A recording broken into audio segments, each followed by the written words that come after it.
ಈ ಸರ್ಕಾರನ ಗೆಲ್ಸಕ್ಕಾಗಲ್ಲ. ಆ ಪರಿಸ್ಥಿತಿಗೆ ಹಾಳು ಮಾಡಿ ಇಟ್ಬಿಟ್ಟವ್ರೆ. ಬಿಟ್ರೆ ಸರಿ, ನಮ್ಮ ವಿಶ್ವನಾಥ್ ಬೇಡ ಅಂತ ಹೇಳಿದ್ದಾರೆ, ಹರೀಶ್ ಅವರು ಬೇಡ ಅಂತ.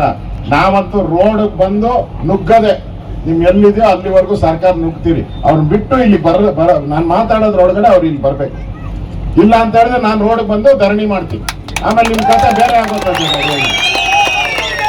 ಯಾರಿದ್ರ DCP ACPಗಳು ನೋಡಿ ಮಾತಾಡಿ. ಯಾಕೆ ತಡೀತೀರಾ? ಈ ಒಂದು ಹೋರಾಟನ ತಡೆಯಕ್ಕೆ ಯೋಗ್ಯತೆ ಇಲ್ಲ ಸರ್ಕಾರಕ್ಕೆ ಅಂದ್ರೆ ಬಾಂಗ್ಲಾದವ್ರಿಗೆ ಮನೆ ಕೊಡಕ್ಕೆ ರೆಡಿ ಮಾಡ್ತೀರಲ್ಲ. ನಾನು ಮೊನ್ನೆ ನೋಡಿದೆ, ಇಲ್ಲಿ ಬಹಳಷ್ಟು ಜನ ಬಡವರೆಲ್ಲ ಬಂದಿದ್ದಾರೆ. ಗುಲ್ಬರ್ಗಾಯಿಂದ, ರಾಯಚೂರಿಂದ, ಬೀದರಿಂದ, ಬೇರೆ ಬೇರೆ ಹುಬ್ಬಳ್ಳಿ, ಧಾರವಾಡ ಈ ಕಡೆಯಿಂದ ಬೆಂಗಳೂರಲ್ಲಿ ಬಂದಿದ್ದಾರೆ. ಇದ್ರ ಕೆಲಸ, ಗಾರೆ ಕೆಲಸ, ಏನೋ ಮಿಷಿನ್ ತಿರುಗಿಸ್ತಾರಲ್ಲ, ಕಾಂಕ್ರೀಟ್ ಹಾಕೋ ಕೆಲಸ. ಲಕ್ಷಾಂತರ ಜನ ಫುಟ್ಪಾತ್ ಮೇಲೆ ಗಾಡಿಗಳು ಇಟ್ಕೊಂಡು ಫುಟ್ಪಾತ್ ಮೇಲೆ ಇದ್ದಾರೆ. ಅವ್ರು ಕಾಣಲ್ಲ ಸಿದ್ದರಾಮಯ್ಯ ನಿನ್ಗೆ? ಅವ್ರು ಕಾಣಿಸಲ್ವಾ ನಿನ್ಗೆ? ಈ ಬಾಂಗ್ಲಾದೇಶದವ್ರೇನೆ ಕಾಣಿಸೋದು? ಅವರೇನಾ? ನೋಡಿ, ಹಿಂಗೆ ಇದ್ರೆ KSRTC ಬಸ್ ಇದೆಯಲ್ಲ, ಆ KSRTC ಬಸ್ನ ತೆಗೆದಾಕ್ಬಿಡ್ತಾರೆ. KSRTC ಅಂತ ಹೋಗಿ ಬಾಂಗ್ಲಾ ಟು ಬೆಂಗಳೂರು ಬಸ್ ಮಾಡ್ಬಿಡ್ತಾರೆ. ನೋಡಿ ಬೇಕಾದ್ರೆ, ಬಾಂಗ್ಲಾ ಟು ಬೆಂಗಳೂರು ಟ್ರಿಪ್ ಬೆಳಗ್ಗೆಯಿಂದ ಹೊಡಿತಾನೆ ಇರ್ತಾರೆ. ಬರ್ರಿ, ಫ್ರೀ ಫ್ರೀ ಫ್ರೀ ಬಸ್. ಯಾರು ಬಾಂಗ್ಲಾದೇಶದವರು ಅಂತಾರೋ ಅವ್ರಿಗೆ ಫ್ರೀ KSRTC ಬಸ್. ಹೊಸದಾಗಿ ಕಾನೂನು ತರ್ತಾರೆ ಅವರು. ಮಾನ ಮರ್ಯಾದೆ ಇಲ್ಲ ಇವ್ರಿಗೆ. ನಮ್ ಜನ, ಲಕ್ಷಾಂತರ ಜನ ನಮ್ಮ ಹತ್ರ ಸರ್ಕಾರಕ್ಕೆ ದಾಖಲೆ ಪ್ರಕಾರ 36 ಲಕ್ಷ ಜನ ಬಡವರು. ನಾನು ಹೇಳ್ತಾ ಇರೋದು ಬಡವರು, ಮಿಡ್ಲ್ ಕ್ಲಾಸ್ ಅವರಲ್ಲ, ಹೈಯರ್ ಅಲ್ಲ, ಬಡವರು ಅರ್ಜಿ ಸಲ್ಲಿಸೋರು. ನಮಗೆ ಸೈಟ್ ಆದ್ರೂ ಕೊಡಿ, ಮನೆ ಆದ್ರೂ ಕೊಡಿ ಫ್ರೀ ಅಂತ. ಅವ್ರಿಗೆ ಇಲ್ಲ. ಅಲ್ಲಿ ಆಫೀಸ್ ಹತ್ರ ನಾನು ಹೋಗಿದ್ದೆ, ಹೌಸಿಂಗ್ ಬೋರ್ಡ್ 100 ಜನ ಬಂದಿದ್ರು. ಅವ್ರು ಹೇಳಿದ್ರು, ಬಂದ್ರೆ ನಮ್ಮನ್ನು ಕೇರೆ ಮಾಡಲ್ಲ ಸರ್, ಇಲ್ಲಿ ನಾಳೆ ಬಾ ಅಂತಾರೆ ಸರ್. ಇಲ್ಲಿ ಕೋಗಿಲು ಹೋಗಿದ್ರು, ನೀವು ನೋಡಿ ಇವತ್ತು ಕೋಗಿಲಿಯಲ್ಲಿ DC-ನೂ ಕೋಗಿಲಲ್ಲ ಅವ್ರೆ, DCP-ನೂ Kogilu, commissioner Kogilu, tahsildar Kogilu, AC Kogilu, revenue inspector ಎಲ್ಲ ಕೋಗಿಲಲ್ಲೇ ಕೂತವ್ರೆ. ಇಡೀ ಸರ್ಕಾರ ಇಲ್ಲಿ ಬಂದು ನಿಂತೈತೆ. ಯಾರ ಪರ? ಬಾಂಗ್ಲಾದೇಶದ ಪರ. ಇಡೀ ಸರ್ಕಾರ ಬಾಂಗ್ಲಾದೇಶದ ಪ್ರಕಾರ. ಎಷ್ಟು ಪ್ರೀತಿ ನಿಮ್ಗೆ ಅವ್ರ ಬಗ್ಗೆ,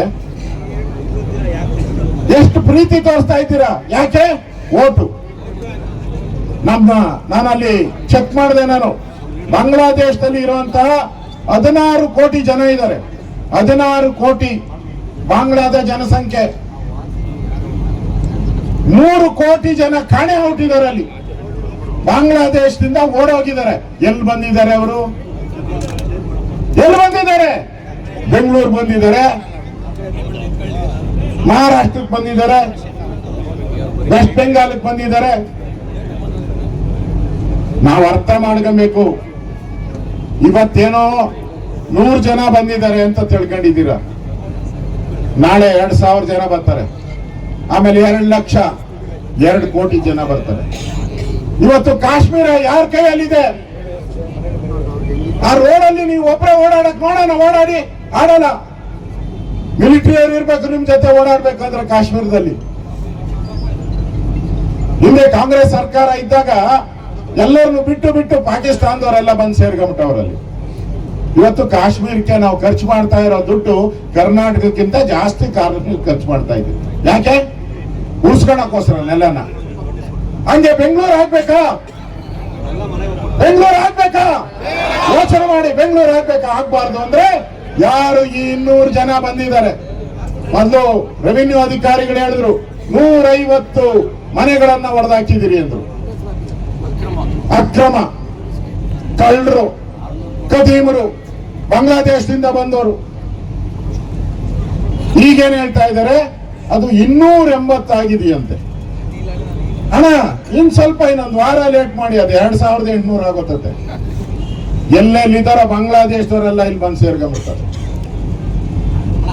ಆ ಪರಿಸ್ಥಿತಿ ಇವತ್ತು ಕೋಗಿಲಿಗೆ ಬರ್ತಾ ಇದೆ, ಬ್ಯಾಟ್ರಾಯನ್ಪುರಕ್ಕೆ ಬರ್ತಾ ಇದೆ. MLA ಪತ್ತೆ ಇಲ್ಲ. ಯೋಚನೆ ಮಾಡ್ಬೇಕಲ್ಲ, ದೇಶದ ಪ್ರಶ್ನೆ, ನಮ್ ಪ್ರಶ್ನೆ ಅಲ್ಲ. ನಾವಿರ್ತೀರಿ, ನಾವು ಹೋಗ್ತೀರಿ. ಆ ದೇಶ ಇರ್ಬೇಕು, ಕರ್ನಾಟಕ ಇರ್ಬೇಕು, ಕನ್ನಡ ಇರ್ಬೇಕು.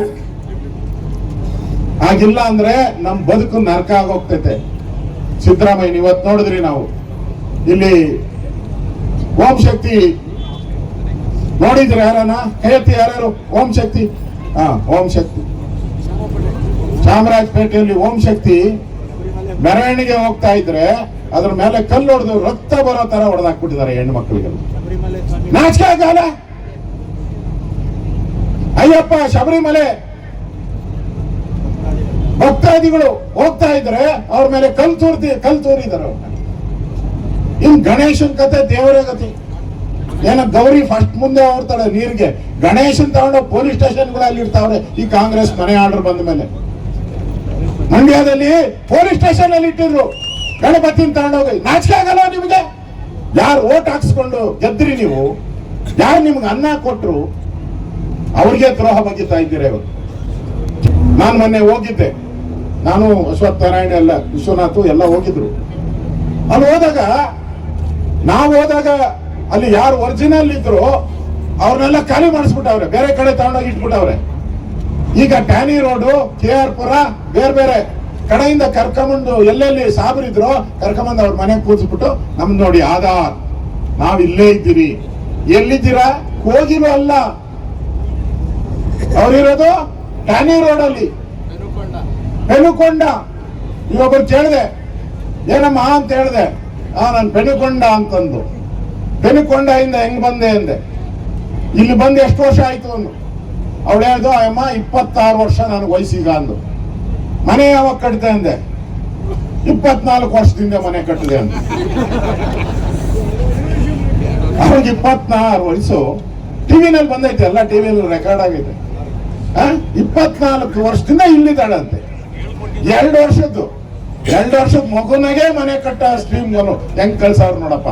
ಈ ಸಿದ್ದರಾಮಯ್ಯ ಸ್ಕೀಮು, ಜಮೀರಾಮ ಸ್ಕೀಮು, ನಮ್ಮ DK ಬ್ರದರ್ಸ್ ಅಂತಾರೆ. ಇಲ್ಲಿ ಸಿಸ್ಟರ್ ಪರವಾಗಿ ಬಂದವರು. ಬಿಜೆಪಿ ಅವ್ರಿಗೆ ಬೇರೆ ಕೆಲಸ ಇಲ್ಲ ಅಂತಾರೆ. ನಿಮ್ಗೆ ಕೆಲಸ ಐತಲ್ಲ, ಬಾಂಗ್ಲಾದೇಶದವ್ರು ಕರ್ಕೊಂಬಂದು ಬಿಡಕ್ ಕೆಲಸ ಐತ್ ಕೊಟ್ಟಿದೆ ಅಲ್ಲ ನಿಮ್ಗೆ, ಮಾಡಿ. ಇದು ನಡೀತಾ ಇರೋದು ನಮ್ಮ ಕರ್ನಾಟಕದ ಉದ್ಧಾರಕ್ಕಲ್ಲ. ಕೇರಳದಲ್ಲಿ ಎಲೆಕ್ಷನ್ ಐತೆ ಇನ್ನೊಂದು 4-5 ತಿಂಗಳಲ್ಲಿ ಅಲ್ವಾ?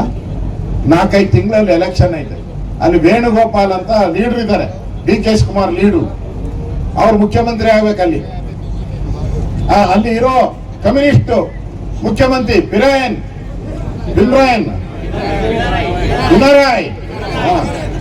ಪಿಟಿಲ್ ರಾಯನೋ ಯಾರೋ ಬಿಡು, ನಮ್ಗೆ ವಿಜಯನ್ ಅವರು ಮುಖ್ಯಮಂತ್ರಿ ಆಗಿ ಉಳಿಬೇಕು. ಇವೆರಡು ಗಲಾಟೆ ಇಲ್ಲಿ. ಅವರಿಬ್ಬರ ಮಧ್ಯೆ ಯಾರು ಮುಖ್ಯಮಂತ್ರಿ ಆಗ್ಬೇಕು ಕೇರಳದಲ್ಲಿ ಅನ್ನೋದಕ್ಕೆ ನೆಲ ಯಾರ್ದು? ನಮ್ ಕೋಗಿಲು ನೆಲ. ಬೆಲೆ ಎಷ್ಟು ಬಾಳ್ತೈತೆ? 600ರಿಂದ 700 ಕೋಟಿ ಬೆಲೆ ಬಾಳ್ತೈತೆ. ಈ 600-700 ಕೋಟಿನ ಅಲ್ಲೇ ಇದಾರಲ್ಲ ನಿಮ್ ಕೇರಳದಲ್ಲಿ, ಅಲ್ಲೇ ಕೊಟ್ಕೊಳ್ಳಿ. ಅವನು ಯಾವನ ಬಂದಿದ್ದಂತಲ್ಲ, ಅವನು ಯಾರೋ MLAನೋ ರಾಜ್ಯಸಭಾ MP. ಕರ್ಕೊಂಡೋಗು. ಬ್ರದರ್ಸ್ ಎಲ್ಲ ಯಾಕೆ ಇಟ್ಟಿದ್ಯಾ? ಬ್ರದರ್ ಎಲ್ಲ ಅಲ್ಲಿಗೆ ಕರ್ಕೊಂಡೋಗಿ. ನೀನು ನಮ್ಮನ್ನೆಲ್ಲ ಯಾಕೆ ಕೊಡ್ತಾ ಇದೀಯಾ? ಇದು ನಮ್ಮ ಪ್ರಶ್ನೆ. ಕಾನೂನು ಪ್ರಕಾರ ನಾನು ಹೌಸಿಂಗ್ ಬೋರ್ಡ್ಗೆ ಹೋಗಿದ್ದೆ, ಅರ್ಜಿ ಹಾಕ್ಬೇಕಂದ್ರೆ ಅರ್ಜಿ ಹಾಕಂಗಿಲ್ಲಂತೆ. ಆನ್ಲೈನ್ ಅಲ್ಲಿ ಅರ್ಜಿ ಹಾಕ್ಬೇಕಂತೆ. ಆನ್ಲೈನ್ ಅಲ್ಲಿ ಅರ್ಜಿ ಹಾಕ್ಬೇಕು. ಅದು ಆಶ್ರಯ ಸಮಿತಿಗೆ ಹೋಗ್ತೈತೆ, MLA ಇದರಲ್ಲಿ. ಅಲ್ಲಿಂದ ವೆರಿಫಿಕೇಶನ್ ಆಗಿ ಹೌಸಿಂಗ್ ಬೋರ್ಡ್ ಬರ್ಬೇಕು. ಇದೆಲ್ಲ ಬರ್ಬೇಕಾದ್ರೆ ಎಷ್ಟು ಬೇಕು ಅಂದೆ. ಅವ್ನ್ ಬೇಕು ಸರ್ 1.5-2 ವರ್ಷ ಬೇಕು ಅಂತ. ಈ ಕಳ್ಳರು ಕಾಂಗ್ರೆಸ್ ಅವರು 2 ದಿನದಲ್ಲಿ ಮನೆ ಕೊಡ್ತೀನಿ ಅಂತ.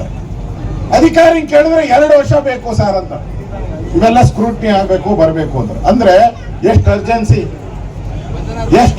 ಇದೆ ಅವ್ರಿಗೆ ಮನೆ ಕೊಡಕ್ಕೆ, ಎಷ್ಟು ಅರ್ಜೆನ್ಸಿ ಇದೆ ಅನ್ನೋದನ್ನ ಅರ್ಥ ಮಾಡ್ಕೊಳ್ಳಿ.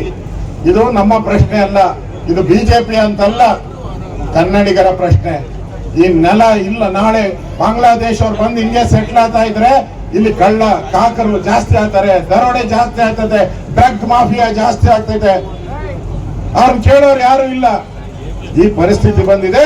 ಇದರ ವಿರುದ್ಧ ನಾವು ಇವತ್ತು ಕರ್ನಾಟಕ ಉಳಿಸಿ, ಕರ್ನಾಟಕವನ್ನ ಕನ್ನಡಿಗರಿಗೆ ಉಳಿಸಿ, ಬಾಂಗ್ಲಾ ಮಾಡಕ್ ಹೋಗ್ಬೇಡಿ. ಬಾಂಗ್ಲಾ ಮಾಡಬೇಡಿ ಇದನ್ನ ಅನ್ನೋ ಎಚ್ಚರಿಕೆಯನ್ನ ಕೊಡಕ್ಕೆ ಇವತ್ತು ನಾವು ಸೇರಿದ್ದೀರಿ. ತಾವು ಇಷ್ಟೊಂದು ದೊಡ್ಡ ಸಂಖ್ಯೆಯಲ್ಲಿ ಬಂದು ನೀವು ಕೂಡ ಬೆಂಬಲವನ್ನ ಕೊಟ್ಟಿದ್ದೀರಿ. ಇಲ್ಲಿಗೇನು ಹೋರಾಟ ನಿಲ್ಲಲ್ಲ. ಪ್ರಾರಂಭ ಆದ ದಿನದಿಂದನೂ ಕೂಡ ಇವತ್ತವರೆಗೂ ಕೊಹ್ಲಿಗೋಸ್ಕರ ಧ್ವನಿ ಎತ್ತುತ್ತಾನೆ ಇದ್ದೀವಿ. ಮುಂದೇನು ಧ್ವನಿ ಎತ್ತುತ್ತೀರಿ. ನೀವೆಲ್ಲರೂ ಸಿದ್ದರಾಮಯ್ಯನವ್ರಿಗೆ ಛೀಮಾರಿ ಹಾಕ್ಬೇಕು, ಕಾಂಗ್ರೆಸ್ ಅವ್ರಿಗೆ ಛೀಮಾರಿ ಹಾಕ್ಬೇಕು. ಯಾವುದೇ ಚುನಾವಣೆ ಬರಲಿ ಕರ್ನಾಟಕದಲ್ಲಿ ಈ ವಿಚಾರ ತಗೊಂಡು ಇಡೀ ಕರ್ನಾಟಕ, ಜಿಲ್ಲಾ ಪಂಚಾಯಿತಿ ಇರ್ಬೋದು, ತಾಲೂಕ್ ಪಂಚಾಯಿತಿ ಇರ್ಬೋದು, ಬೆಂಗಳೂರಿನ ಕಾರ್ಪೊರೇಷನ್ ಇರ್ಬೋದು, ಎಲ್ಲದರಲ್ಲೂ ಇದಕ್ಕೆ ಸರಿಯಾದಂತ ಪಾಠವನ್ನ ನೀವು ಕಲಿಸ್ಬೇಕು ಅನ್ನೋ ಮಾತನ್ನ, ಸಂದೇಶವನ್ನ ನಾನು ಮಾಧ್ಯಮದ ಮುಖಾಂತರ ಕೊಡ್ತಾ ಇದ್ದೀನಿ. ಬಂಧುಗಳೇ, ತನ್ನ ಮಾತನ್ನು ಕೇಳಿಸ್ಕೊ.